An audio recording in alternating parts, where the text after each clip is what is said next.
न बा छ न तपाईँ चाहिँ को छ मेरो को छ कोही छैन मेरो कोही पनि छैन मेरो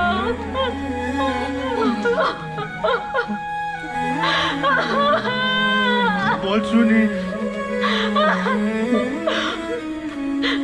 बोल्छु